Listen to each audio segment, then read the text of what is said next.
Hello students, આજે આપણે ધોરણ 11નો ચેપ્ટર નંબર 8ના લેક્ચર નંબર 4માં ચાલો અલગ અલગ કોષોનું કદ, આકાર અને કાર્ય જુદા જુદા છે, તો એની આપણે ચર્ચા કરવાની છે.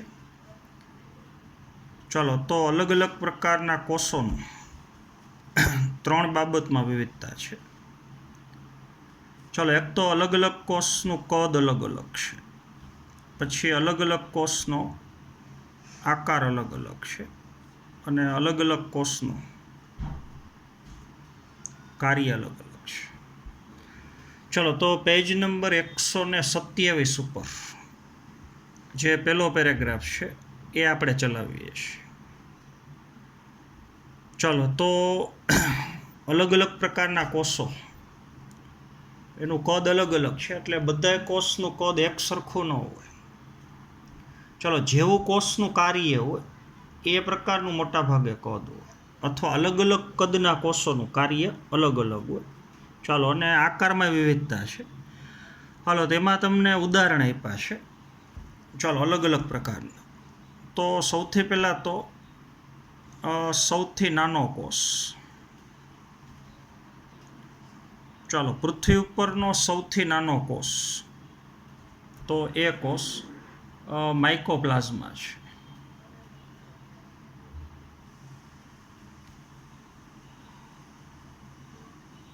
ચાલો, અહીંયા આપણે ખાસ સમજવાનું છે.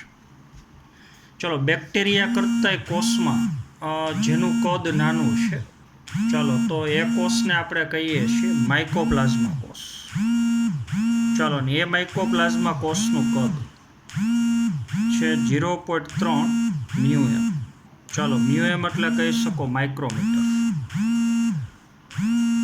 ચાલો, આ વાત થઈ માઇકોપ્લાઝ્મા. જો હવે બીજી અગત્યની વસ્તુ કે જે માઇકોપ્લાઝ્મા કોષ છે, જે કદની દ્રષ્ટિએ સૌથી નાનો છે, તો એ માઇકોપ્લાઝ્મા કોષની અંદર ફરતી બાજુ કોષરસ પટલ હાજર છે, પણ એમાં કોષ દિવાલ મોટા ભાગે ગેરહાજર છે. ચલો, તો આ ખાસ તમારે યાદ રાખવાનું છે. ચલો, હવે આ ચેપ્ટરની મેં તમને PDF આપી છે, તો જેટલા એક્સ્ટ્રા પોઈન્ટ છે એ બધા એક્સ્ટ્રા પોઈન્ટની એકસાથે મેં તમને PDF આપી છે. ચાલો, તો જેમ જેમ થિયરી ચાલતી જાય એમાં દરેક થિયરીની અંદર જે એક્સ્ટ્રા પોઈન્ટ આપ્યા છે, ચાલો એ એક્સ્ટ્રા પોઈન્ટ એ તમારે ભેગા સમજવાના છે, પ્રિપેર કરવાના છે. ચાલો, તો પહેલો જ એક્સ્ટ્રા પોઈન્ટ આપણો PDFની અંદર એ માઇકોપ્લાઝમાનો છે, તો એમાં થોડુંક વધારાનું તમારે યાદ રાખવાનું છે. ચાલો, તો આજે માઇકોપ્લાઝમા કોષો છે, ચાલો એનું સૌથી પહેલું સંશોધન 1898માં ચાલો 2 વૈજ્ઞાનિકો E. નોકાર્ડ અને R. રોક્સ, તો આ 2 વૈજ્ઞાનિકોએ PPLO નામનો જે માઇકોપ્લાઝમા કોષ છે એની ઓળખ આપી. ચાલો, તો અત્યારે મેં જે કોષ બતાવ્યો એ માઇકોપ્લાઝમા છે, તો એનું કદ 0.3 મ્યુએમ છે. જોજો, પણ માઇકોપ્લાઝમાનો જ એક પ્રકાર એટલે PPLO કોષ. ચાલો, તેને કહી શકો પ્લુરો ન્યુમોનિયા લાઇક ઓર્ગેનિઝમ. તો પ્લુરો ન્યુમોનિયા લાઇક ઓર્ગેનિઝમ એ માઇકોપ્લાઝમાનો જ એક પ્રકાર છે, જેનું કદ 0.1 મ્યુએમ છે. તો સૌથી નાનો કોષ માઇકોપ્લાઝમા છે, જોજો બરોબર સમજજો. અને માઇકોપ્લાઝમામાં નાનામાં નાનું કદ જે કોષનું છે એને કહી શકો પ્લુરો ન્યુમોનિયા લાઇક ઓર્ગેનિઝમ. ચાલો, હવે ન્યુમોનિયા રોગ આપણને ખબર છે ફેફસાનો રોગ છે. તો વૈજ્ઞાનિકોએ સંશોધન કર્યું કે ઘણી વખત સજીવોમાં ન્યુમોનિયા રોગ થવા માટેનું કારણ આ કોષ હોઈ શકે, એટલે એના ઉપરથી એનું નામ આપ્યું પ્લુરો ન્યુમોનિયા લાઇક ઓર્ગેનિઝમ. ચાલો, તો એ માઇકોપ્લાઝમામાં નાનામાં નાનું કદ ધરાવતો કોષ છે. ચાલો, તો આ માઇકોપ્લાઝમા કોષની અંદર કોષ દિવાલ ગેરહાજર છે, પણ એમાં કોષરસ પટલ હાજર છે. અને એ કોષરસ પટલની અંદર 3 પડ અથવા સ્તર છે, એટલે એનું કોષરસ પટલ ત્રિસ્તરીય છે.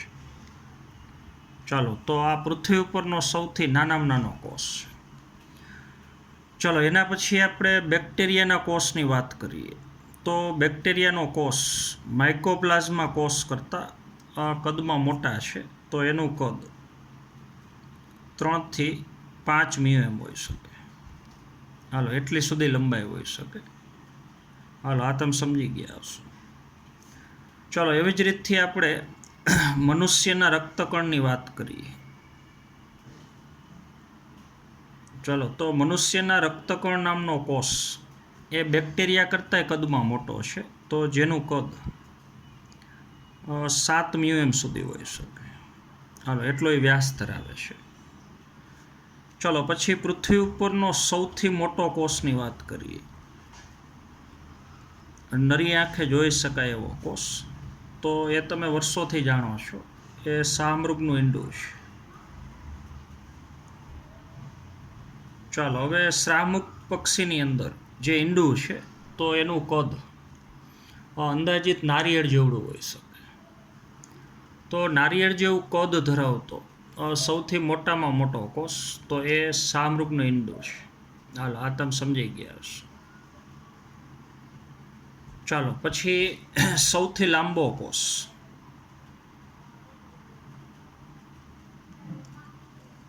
ચાલો તો એ ચેતાકોષ છે.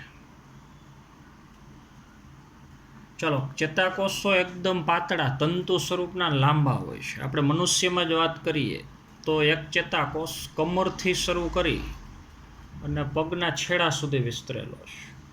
તો આવા ચેતાકોષની લંબાઈ 2 ફૂટ 2.5 ફૂટ 3 ફૂટ હોઈ શકે. તો સૌથી લાંબામાં લાંબા કોષો એ ચેતાકોષો છે.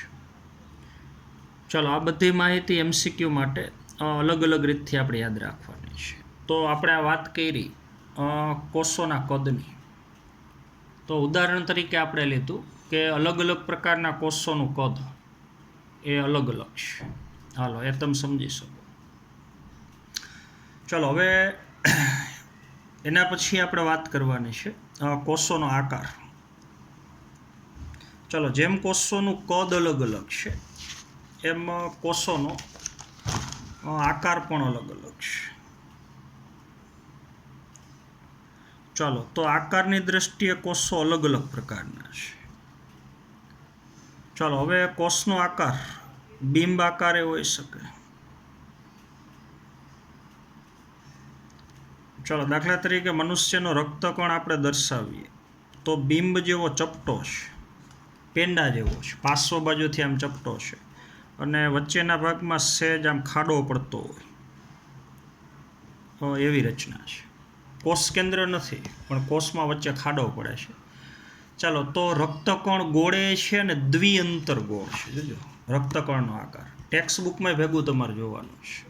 તો ટેક્સ્ટબુકમાં જે ઉપર તમને આકૃતિઓ આપી છે એ કોષના આકાર તમારે વ્યવસ્થિત યાદ રાખવાના છે. તો એમાં રક્તકણ સામેથી બતાવ્યો છે અને પાર્શ્વ બાજુથી બતાવ્યો છે. તો રક્તકણનો આકાર ગોળ અને દ્વિઅંતર ગોળ એટલે પેંડો હોય પેંડો તો એમાં પાર્શ્વ બાજુ બે બાજુ ખાડા પડતા હોય. તો જ્યાં ખાડા પડતા હોય ત્યાં અંદરની સપાટી આ રીતથી આમ ગોળ હોય અંદરની તરફ.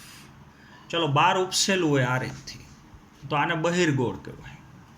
ચલો આ જ વસ્તુ હાથમાં ઊંધો કરી નાખો તો અંદરની સપાટી ગોળ થઈ ગઈ તો એને અંતરગોળ કહેવાય. ચલો તો રક્તકણનો આકાર છે ગોળ તો છે જ પણ દ્વિઅંતર ગોળ છે. ચલો એવી જ રીતથી આપણે શ્વેતકણની વાત કરીએ. મનુષ્યના રુધિરમાં આવેલા શ્વેતકણ તો એનો આકાર અમીબા જેવો છે. ચલો આ રીતથી પછી એનું અંદરની તરફ કોષ કેન્દ્ર હશે. તો શ્વેતકણનો આકાર ચલો આને તમે અનિયમિત આકારે કહી શકો. ચાલો તો શ્વેતકણ અનિયમિત આકારના છે. હાલો અથવા અમીબોઇડ છે. અમીબોઇડ એટલે એનો અંદાજિત આકાર અમીબા જેવો છે. ચાલો તો કોષોનો આકાર બિંબ આકાર દાખલા તરીકે રક્તકણ, અનિયમિત આકાર તો દાખલા તરીકે શ્વેતકણ. ચલો આ તમે સમજી ગયા હશો. ચલો પછી અધિચ્છદીય પેશીના કોષ હોય જોજો તો ઘનાકારે હોઈ શકે. ચલો ઘણી વખત કોષો ઓરસ ચોરસ સરખા હોય છે આ રીતથી. ચલો, આ રીતથી જો કોષનો આકાર હોય તો આવા કોષને કહી શકો ઘનાકાર કોષ. ચલો, તો આપણી જે અધિચ્છદીય પેશી છે ચામડી, તો એમાં આ પ્રકારના કોષો હાજર છે, ઘનાકાર. ચલો, હવે ઘણી વખત કોષો સ્તંભાકાર હોઈ શકે, સ્તંભ જેવા લાંબા હોઈ શકે. ઉપરનો કોષ ઘનાકાર છે, પણ જો કોષની લંબાઈ વધારે હોય અને પહોળાઈ ઓછી હોય, લાંબો કોષ છે, થાંભલા જેવો, સ્તંભ એટલે થાંભલો, તો આવા કોષો પણ આપણને ખબર છે અધિચ્છદ પેશીમાં હોય, તો કોષનો આકાર સ્તંભાકાર છે. ચાલો, પછી ઘણી વખત કોષો ખૂણાવાળા હોય. વનસ્પતિમાં આ પ્રકારના કોષ જોવા મળે, તો કોષને કહી શકો બહુકોણીય. ચાલો, કોણ એટલે ખૂણો અને બહુ એટલે ખૂણાઓની સંખ્યા વધારે છે, તો કહી શકો કોષનો આકાર બહુકોણીય છે. ચાલો, પછી ચેતાકોષની વાત કરીએ તો ચેતાકોષો તંતુ સ્વરૂપના અને લાંબા છે, તાતણા જેવા. તો આ રીતથી કોષનો આકાર હોઈ શકે, તો લાંબા અને તંતુ સ્વરૂપના છે. ચાલો, શાખિત છે, લાંબા છે. હાલો, તો આવો ચેતાકોષ એક તમને ટેક્સ્ટબુકમાં બતાવેલો છે. હાલો, તો ટેક્સ્ટબુક પ્રમાણે બોલું છું. રક્તકણ હોય તો આકાર ગોળ અને દ્વિઅંતર ગોળ. શ્વેતકણ હોય તો અનિયમિત આકાર એટલે અમીબોઇડ. ચલો, સ્તંભીય અધિચ્છદીય કોષો એટલે અધિચ્છદ પેશીના સ્તંભાકાર કોષો, તો લાંબા અને સાંકડા છે. ચલો, ચેતાકોષ હોય તો શાખિત અને લાંબો છે. હાલો, પછી આપણે વનસ્પતિમાં પાણીનું વહન કરતી પેશી, તમને ખબર છે જલવાહિની કી, તો એનો કોષ એકદમ લંબાયેલો લાંબો કોષ છે. તો અત્યારે હું જે બતાવું છું એ જલવાહિની કી છે, પાણીનું વહન કરતી રચના. ચાલો, તો એના કોષો આ રીતથી લાંબાઈ હોય છે. ચલો, પછી પર્ણની અંદર પ્રકાશ સંશ્લેષણનું કાર્ય કરતા પર્ણમાં બે અધિસ્તર હોય, વચ્ચે આવેલા મધ્ય પર્ણ પેશીના કોષો, તો એ આ રીતથી ગોળ અથવા અંડાકારે હોઈ શકે. હાલો, અંદર રક્તકણ છે, તો એ ટેક્સ્ટબુકમાં તમને આકૃતિ બતાવેલી છે.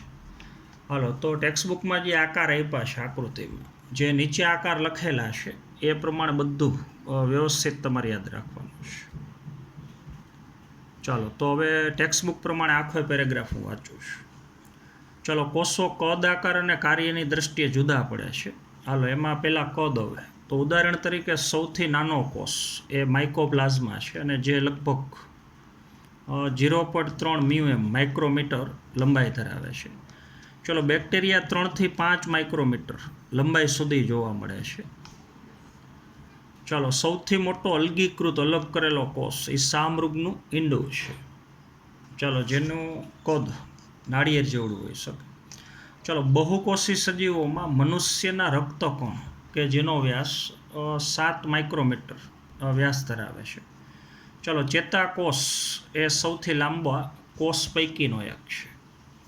ચલો, કોષના આકારમાં પણ વિવિધતા જોવા મળે છે. જેમ કે કોષના આકાર બિંબાકાર હોઈ શકે, ઝાઝા ખૂણાવાળા બહુકોણીય હોઈ શકે, લાંબા હોય તો સ્તંભાકાર હોઈ શકે, ચાલો ઘનાકાર હોઈ શકે, તંતુ સ્વરૂપના હોઈ શકે, એમીબોઇડ એટલે અનિયમિત આકારના હોઈ શકે. ચાલો, હવે કોષનો આકાર તેના કાર્ય અનુસાર જુદો જુદો હોય છે. ચાલો, જેવું કોષનું કાર્ય હોય એ પ્રકારનો એનો આકાર હોય. તો શરીરની અંદર અથવા સજીવ દેહમાં અલગ અલગ સ્થાને જે કોષો આવેલા છે એનું કાર્ય અલગ અલગ હોય, તો કાર્યને અનુલક્ષીને એનો આકાર પણ અને એનું કદ છે અલગ અલગ હોય. હાલો, આ તમે સમજી ગયા છો. ચાલો, હવે પેજ નંબર 128 ઉપર જે આકૃતિઓ આપી છે એ આપણે ખાસ જોવાનું છે. જો હવે તમને લાક્ષણિક સુકોષ કેન્દ્રીય કોષ આપ્યો છે, પહેલો કોષ. જો એ ખરેખર પ્રાણી કોષ છે, કારણ કે એમાં કોષ દિવાલ ગેરહાજર છે. ચાલો, તો એનું તમને કદ આપ્યું છે, અંદાજિત કદ તો 10 થી 20 મ્યુએમ એટલે કે માઇક્રોમીટર છે. ચાલો, તો તમને પૂછે કે સુકોષ કેન્દ્રીય કોષનું કદ કેવડું હોય, તો 10 થી 20 માઇક્રોમીટર. ચાલો, તો જે બેક્ટેરિયાનો આદિકોષ કેન્દ્રી કોષ છે એના કરતાં એનું કદ મોટું છે. ચાલો, દાખલા તરીકે રક્તકણ તો આપણને ખબર છે એ સુકોષ કેન્દ્રીય કોષ છે, તો બેક્ટેરિયા કરતાં એનું કદ મોટું છે. ચાલો, હવે લાક્ષણિક બેક્ટેરિયા હોય, જોજો, તો બેક્ટેરિયાનું તમને કદ આપ્યું છે 3 થી 5 mm, પણ એનું એવરેજ કદ લાક્ષણિક બેક્ટેરિયાનું આપ્યું છે કસાધારી બેક્ટેરિયા તો 1 થી 2 mm. ચાલો, પછી પીપીએલઓ કોષ આપ્યો છે, તો હમણાં આપણે વાત કરીએ એ પ્રમાણે એનું કદ લગભગ 0.1 mm છે. ચાલો, હવે વાયરસ, તો આપણને ખબર છે વાયરસમાં કોષ હોય જ નહીં, કોષ સ્વરૂપે વાયરસ છે જ નહીં, તો વાયરસનું કદ એ પીપીએલઓ કોષ કરતાંય નાનું છે, કારણ કે એમાં કોષની રચના છે જ નહીં, તો એનું કદ 0.02 થી 0.2 mm છે. ચાલો, તો આ બધી માહિતી MCQ માટે ખાસ આપણે યાદ રાખવાની છે. હાલો, આ તમે સમજી ગયા હશો. ચાલો, હવે ખરેખર આપણું ચેપ્ટર અહીંથી શરૂ થશે. તો આપણું ચેપ્ટર જે કોષ રચના છે, જોજો, તો સજીવોની અંદર કોષોના 2 પ્રકાર છે.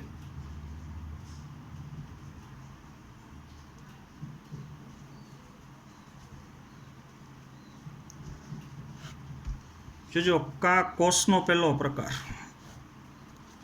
ચાલો, કા કોષ આદિકોષ કેન્દ્રીય હોય. ચલો, આદિકોષ કેન્દ્રીય કોષ એટલે ઇંગ્લિશમાં કહી શકો પ્રોકેરિયોટિક કોષ, અને બીજો કોષનો પ્રકાર છે સુકોષ કેન્દ્રીય કોષ.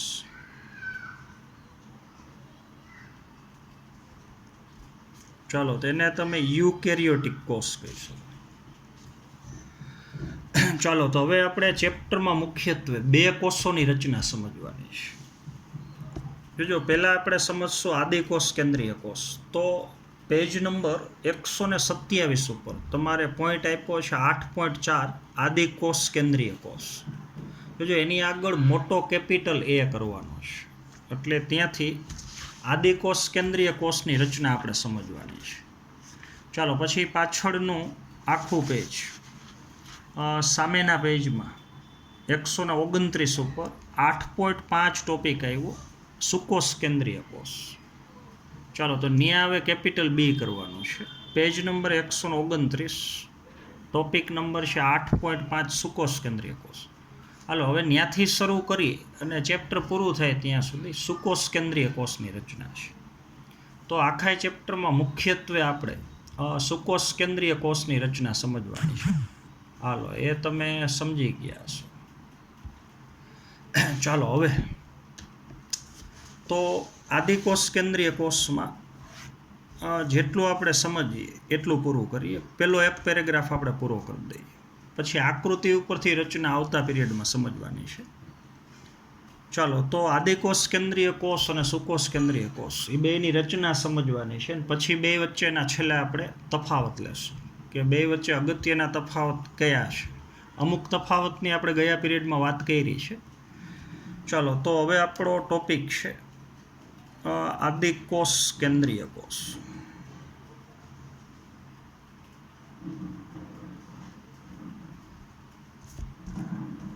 ચાલો, તો પહેલાં તો આદિકોષ કેન્દ્રીય કોષ ધરાવતા સજીવના ઉદાહરણ જોજો. તો આદિકોષ કેન્દ્રીય સજીવોની અંદર એક તો બેક્ટેરિયા આવશે, પછી એક આવશે નીલહરિત લીલ, બધી લીલ નહીં, નીલહરિત લીલ જોજો, અથવા આને તમે સાયનોબેક્ટેરિયા કહી શકો.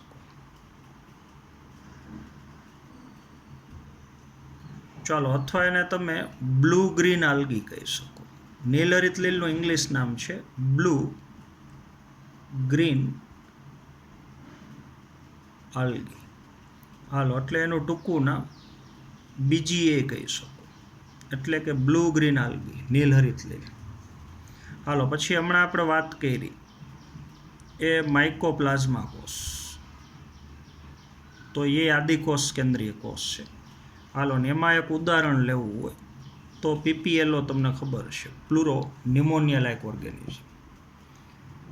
ચાલો, તો આટલા સજીવો જ આદિકોષ કેન્દ્રીય છે. જોજો, બેક્ટેરિયા, નીલહરિત લીલ અને માઇકોપ્લાઝ્મા. આના સિવાયના બાકીના બધાય સજીવ.